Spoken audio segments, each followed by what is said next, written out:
ये कहानी है शायरा की, जिसे अगर मैं शापित शायरा कहूं तो कुछ भी गलत नहीं होगा, क्योंकि उसे एक ऐसा श्राप मिला था जिसके बोझ तले जीने से अच्छा उसने चुना मौत को।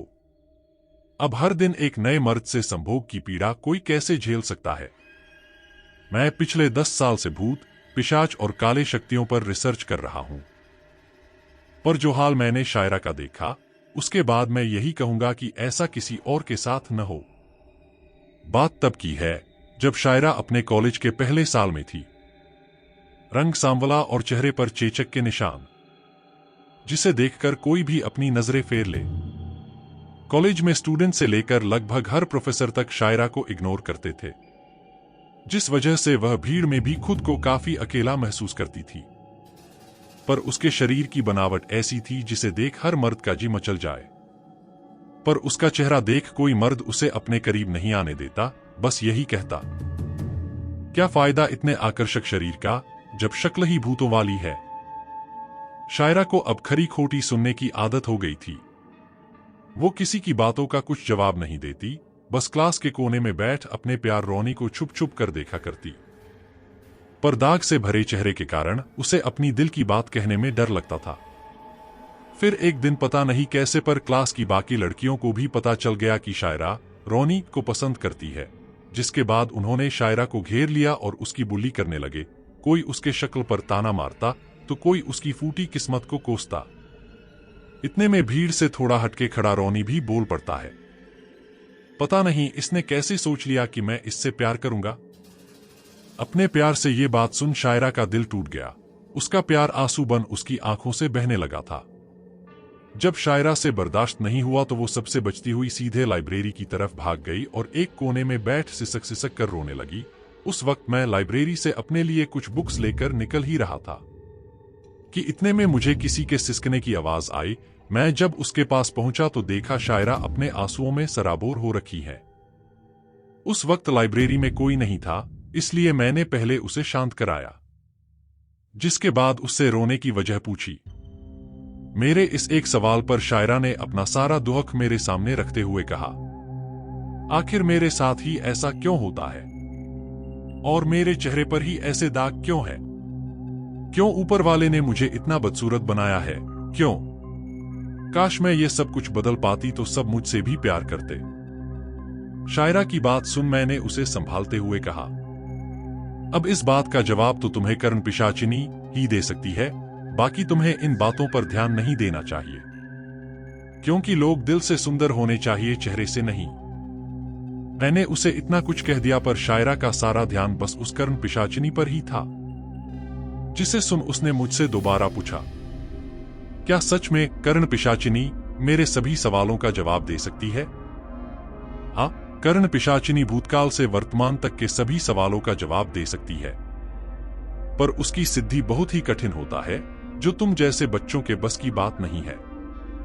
इतना कहकर मैं वहां से निकल गया। जाते जाते मैंने बस इतना देखा कि वो बुक शेल्फ में कुछ ढूंढ रही थी। मैं उससे पूछने ही वाला था कि वो क्या ढूंढ रही, पर इतने में वो और अंदर चली गई और मैं भी इस बात को महज एक इत्तेफाक समझ अपने काम में लग गया। फिर जैसे ही शायरा की तरफ मुड़ा तो वो वहां थी ही नहीं। अगली सुबह जब मैं क्लास लेने के लिए पहुंचा तो मैंने देखा कि शायरा एब्सेंट है। मुझे लगा कि कल के बात को लेकर कॉलेज नहीं आई, लेकिन अगले कई दिन तक क्लास की उसकी वो सीट खाली ही रही। मुझे उसकी चिंता होने लगी, इसलिए मैंने ऑफिस से उसके लैंडलॉर्ड को कॉल किया तो पता चला कि शायरा कई दिनों से अपने रूम से बाहर नहीं निकली और उसके रूम से कुछ अजीब अजीब सी आवाजें भी सुनाई देती है। ये सब सुनने के बाद मैं सीधे लाइब्रेरी पहुंचा और मैंने जो देखा उसे देख मेरे पैरों तले जमीन खिसक गई। कर्ण पिशाचिनी की सिद्धि वाली किताब गायब थी और उस दिन मेरे जाने के बाद शायरा भी तो यही कुछ ढूंढ रही थी। अब धीरे धीरे मुझे किसी अनहोनी का एहसास होने लगा था। मैं समझ चुका था कि कर्ण पिशाचिनी की सिद्धि वाली किताब शायरा अपने साथ ले गई है। उसने पूरे 21 दिन की कड़ी साधना के बाद आखिरकार कर्ण पिशाचिनी की सिद्धि हासिल कर ली। कर्ण पिशाचिनी अपने भयानक हंसी के साथ उसके सामने प्रकट हो गई। वो स्टोरी बोर्ड एंड एनिमेटर कर्ण पिशाचिनी, जिसके सिर पर मुकुट, शरीर 2 रंगों में बटा हुआ और आंख चांदी के तरह चमक रही थी। जिसके कमर से नीचे शरीर का हिस्सा काले धुआं जैसा था, उसे देख शायरा ने अपने दोनों हाथ जोड़ लिए। वो खुश भी थी कि उसने आखिरकार ये सिद्धि पूरी कर ली। साथ ही उसके मन में ये डर भी था कि कहीं उसके किसी चुक से कर्ण पिशाचिनी क्रोधित न हो जाए। कि तभी कर्ण पिशाचिनी ने शायरा के तरफ देखते हुए कहा, बोल, क्या जानना है तुझे? मैं सब बताऊंगी, तेरी हर ख्वाहिश पूरी कर दूंगी, पर क्या तू बदले में मेरी एक शर्त पूरी कर पाएगी? शायरा ने बिना शर्त सुने हाँ कह दिया।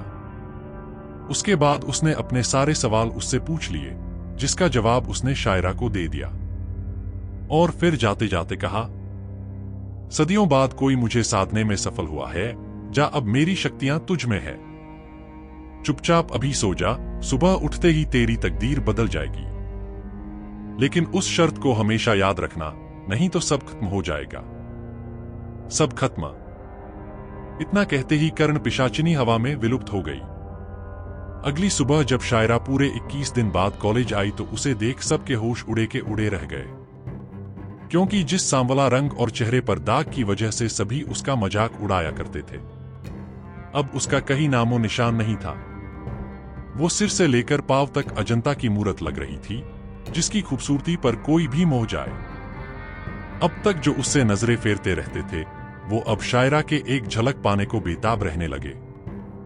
लेकिन शायरा अभी भी सिर्फ रोनी को चाहती है और उसने अपने दिल की बात रोनी को बता भी दी।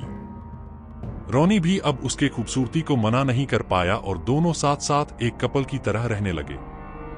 कई महीने बीत गए और अब वो दोनों एक दूसरे के काफी करीब आ चुके थे। लेकिन बीते कुछ महीने में रोनी ने यह नोटिस किया कि शायरा कभी उसके साथ रात के समय टाइम स्पेंड नहीं करती थी। न तो वो नाइट पार्टी में आती और ना ही रात को कहीं उसके साथ बाहर जाती। शायरा उसके साथ सब कुछ करती है, पर सिर्फ दिन में और रात के 10 बजे के बाद तो उसने कभी शायरा को देखा ही नहीं। इसलिए एक दिन रोनी जानबूझकर शायरा के साथ रात में मूवी देखने का प्लान करता है और शायरा इस बार भी मना कर देती है।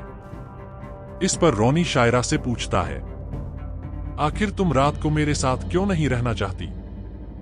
शायरा गुस्से में लाल होकर कहती है, मैंने तुम्हें कितनी बार बताया है कि ये रात में मिलने मिलाने की सारी बातें कॉलेज खत्म होने की बाद होगी, फिर भी तुम। इतना कहते ही शायरा वहां से उठकर चली जाती है। रोनी को शायरा का इस तरह से गुस्सा करना बहुत ही अजीब लगता है, इतना कि उसके सिर से पसीना टपकने लगता है। लेकिन इस बार उसने भी ठान लिया कि आज वो इसके पीछे की वजह पता लगाकर ही रहेगा। इसलिए वो शायरा को बिना बताए आधी रात में खिड़की से होते हुए उसके घर में पहुंच जाता है। पर शायरा तो अपने कमरे में थी ही नहीं। रोनी शायरा को ना पाकर बेचैन हो गया था कि तभी रोनी को कहीं से मंत्र उच्चारण की आवाजें सुनाई देती है और वो उसी तरफ बढ़ जाता है। ये आवाज शायरा के बगल वाले कमरे से आ रही थी, जो रोनी के आने पर हमेशा बंद ही रहता था। रोनी ने सोचा आखिर शायरा इस कमरे में कर क्या रही है। जानने के लिए उसने जैसे ही खिड़की की दरार के बीच से अंदर देखा तो उसकी आंखें फटी की फटी रह गई और डर के मारे उसके पसीने छूटने लगे, क्योंकि अंदर शायरा विभत्स रूप बनाए किसी तंत्र विद्या में व्यस्त थी। बाल पूरे बिखरे हुए और आंख बिल्कुल कर्ण पिशाचनी के तरह, जिसे देखकर किसी की भी रूह कांप जाए। और कमरे में एक अजीब सी रोशनी फैली हुई थी, जिससे वहां मौजूद सब कुछ जमीन से ऊपर हवा में तैरने लगा। सिर्फ सामान ही नहीं बल्कि खुद शायरा भी। ये सब कुछ रोनी के समझ से परे था, इसलिए वह वहां से उल्टे पांव भाग गया और जाते जाते हड़बड़ी में एक फूल का गमला भी गिरा गया। रोनी तो भाग निकला था, पर गमले टूटने के वजह से शायरा की साधना टूट जाती है, जिससे उसके शरीर के अंदर से कर्ण पिशाचिनी चीखते हुए बाहर निकल गई। मेरे महीनों की तपस्या को भंग कर दिया इस रोनी ने, मैं उसे जिंदा नहीं छोड़ूंगी। शायरा को कुछ समझ नहीं आता है, पर वो इतना समझ गई थी कि जिस दौरान कर्ण पिशाचिनी उसके शरीर में वास कर भविष्य देखने की शक्ति की सिद्धि हासिल कर रही थी, उस दौरान किसी ने उसका ध्यान भंग कर दिया और वह रोनी था। कर्ण पिशाचिनी ने उसे सब कुछ देने के बदले के शर्त में उससे उसका शरीर मांगा था, जिसमें वास कर वो अपनी साधना कर सके। लेकिन साधना भंग हो जाने की वजह से वह अब रोनी के खून की प्यासी बन गई, क्योंकि अब उसे इस सिद्धि को वापस से करने में पूरे 1 साल लगेंगे। शायरा कर्ण पिशाचिनी के क्रोध को देख गिड़गिड़ाते हुए बोली, रोनी मेरा प्यार है, मैं तुम्हारे आगे हाथ जोड़ती हूं। उसे छोड़ दे, बदले में मैं कुछ भी करने को तैयार हूं। उसकी बात सुनकर कर्ण पिशाचिनी ने कहा, ठीक है, अगर तुझे बलिदान देने का इतना ही शौक है तो जा, मैं तुझे श्राप देती हूं। अगले 11 महीने तक हर रात तुझे एक नए मर्द के साथ संभोग करना होगा, नहीं तो तेरे प्यार की अर्थी उठ जाएगी। ये कहते ही कर्ण पिशाचिनी वहां से चली गई। ये सुन शायरा भी फुट फुट कर रोने लगी। अब हर शाम वो न चाहते हुए भी बाहर जाती और एक नए मर्द के साथ वापस आती। ये सिलसिला रोज चलने लगा था। शायरा के कॉलेज में ऐसा कोई लड़का नहीं बचा था जिसे शायरा के घर का पता मालूम न हो। एक शाम मुझे भी शायरा का कॉल आया और उसके मुझे डिनर पर अपने घर बुलाया। डिनर के बाद उसने शर्म भरे नजर से मुझसे संभोग करने की बात कही। मेरा तो दिमाग घूम गया।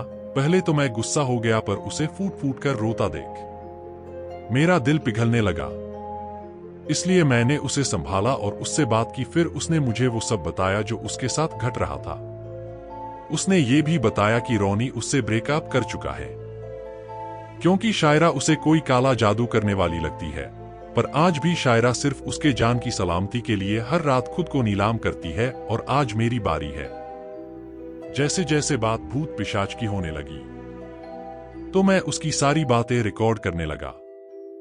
वैसे तो मैं शायरा की सारी बातें रिसर्च के लिए रिकॉर्ड कर रहा था, पर मुझे लगा कि रोनी को भी पता होना चाहिए कि कोई उससे कितना प्यार करता है।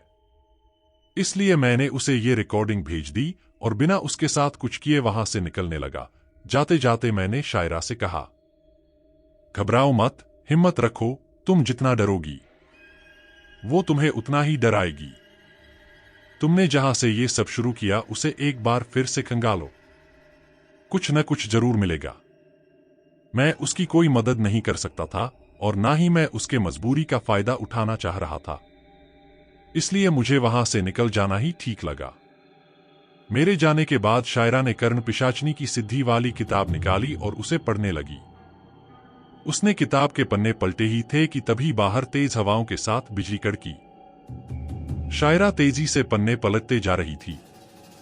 अचानक वो रुकी और एक पन्ना पीछे पलटा जिस पर लिखा था, कर्ण पिशाचिनी का श्राप। उस पूरे पन्ने को पढ़ने के बाद शायरा को समझ आ गया कि उसे क्या करना है। उसके पास 2 रास्ते थे। पहला, संभोग करना छोड़ दे, लेकिन रोनी की जान चली जाएगी।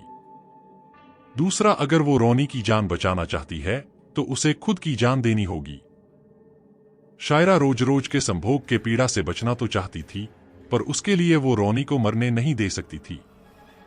इसलिए उसने अपने प्यार को बचाने के लिए खुद को खत्म करने का फैसला किया।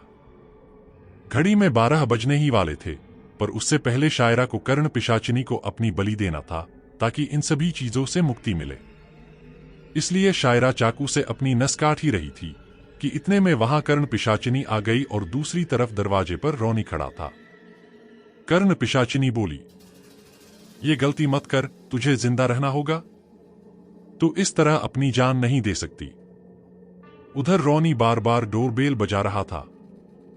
शायरा समझ चुकी थी कि कर्ण पिशाचिनी उसे बातों में इसलिए उलझा रही थी ताकि 12 बजे के बाद वो रोनी को मार सके, और उसे इसलिए जिंदा रखना चाहती थी ताकि आने वाले चंद्रग्रहण पर वह फिर से शायरा के शरीर को अपनी सिद्धि प्राप्त कर सके। और अगर उससे पहले शायरा की मौत हुई तो उसे फिर से अपने किताबों के दुनिया में वापस जाना होगा, जब तक कि कोई उसे दोबारा सिद्धि कर न बुलाए।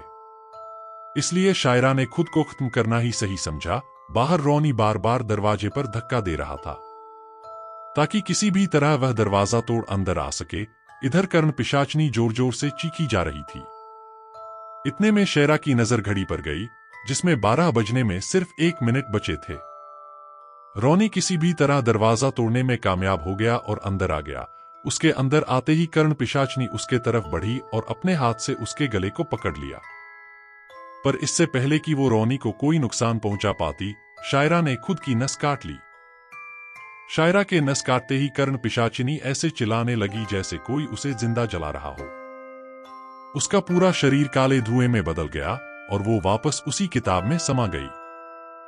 रोनी भी उसके चंगुल से छूट गया और सीधे भागते हुए शायरा के पास पहुंचा। शायरा को खून में लथपथ देख रोनी फूट फूट के रोने लगा। शायरा अब इस दुनिया से जा चुकी थी। रोनी ने शायरा को बाहों में भर बस इतना कहा, शायरा तुमने मेरे लिए अपनी जान दे दी और मैं तुम्हें ही गलत समझता रहा था। हो सके तो मुझे माफ कर देना। मैंने तुमसे ही प्यार किया है और मैं तुमसे ही प्यार करता रहूंगा। रोनी ने शायरा के प्यार को समझने में कुछ ज्यादा ही देर कर दी।